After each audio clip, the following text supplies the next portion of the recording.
But let's, of course, start with this big story from the United States. It's been 18 hours since the American President Donald Trump declared a tariff war on the rest of the world. And the announcement has got the global leaders scrambling. Markets have turned very volatile and several industries are bracing for the impact of these Trump tariffs. Well, Americans, this is Liberation Day. Waiting for a long time.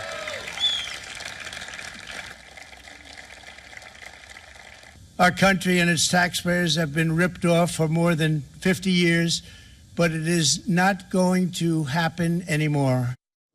All right, Liberation Day. That is how Donald Trump is, of course, describing, because these tariffs were announced on the Liberation Day.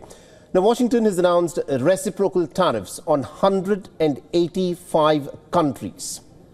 Now, the Trump administration has, in fact, implemented the highest rates on Cambodia, Sri Lanka, Vietnam, Iraq, Myanmar, and many other nations.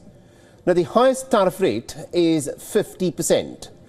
The White House, in fact, has announced that the United States will implement a minimum baseline tariff of 10%. So the biggest nations have, in fact, reacted to the tariff announcement. India's government has released a statement saying that the Commerce Ministry in India is very carefully examining the implications of these announcements. Now, the communique further reads that the government of India is taking feedback from the Indian industries and also studying for any opportunities.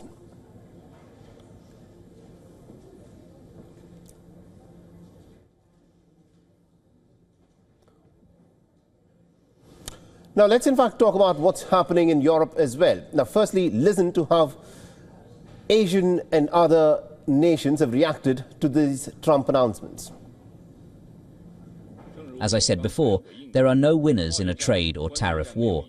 Protectionism has no exit ramp. What the US needs to do now is correct its wrong practices and resolve economic and trade differences with other countries, including China, through fair, respectful and reciprocal consultations. We had been requesting the U.S. government to review its unilateral tariff measures at various levels, and we are extremely disappointed and regret that such measures have been implemented nonetheless.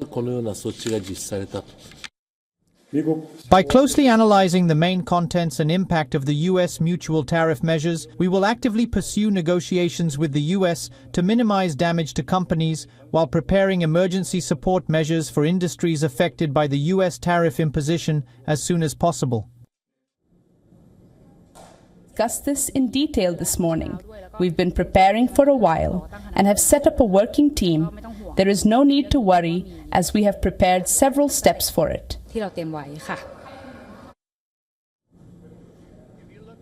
Now, Donald Trump claims that these tariffs will actually raise revenue, and also he claims create jobs for the Americans in the United States. But economists widely predict that this will actually result in price rise and will stall global growth.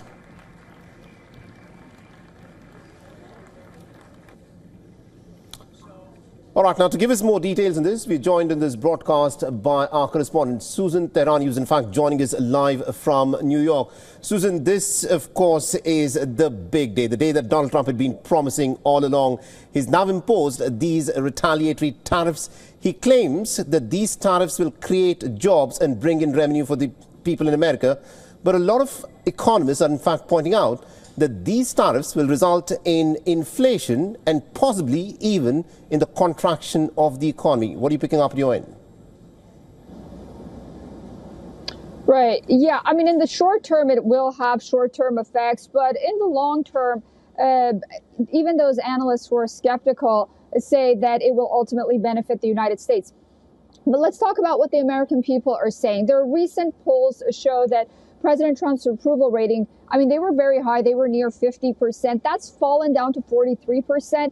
It's a drop. But again, because he was so popular, you know, it's not that big of a significant drop. But they're concerned that President Trump is focusing too much on tariffs in these polls when they're asked, rather than bringing prices down, because the economy, of course, was the thing that he ran on. And then you have the political implications. Again, these are all short-term implications that we're talking about. Long-term, many believe that it's going to be a success if it gets that way. The Senate passed a resolution to block the proposed tariffs against Canada and Canadian imports. So you see that, some Republicans joined the Democrats for this resolution to be passed.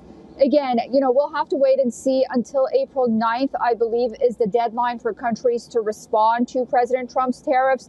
They are going to go into effect starting April 5th. But I think until April 9th, we're going to sort of see predictions as opposed to, a clear-cut outcome of what's going to happen with these tariffs. All right, will be interesting to see as to how it plays out. Thank you very much, Susan Tehrani, for joining us from New York then.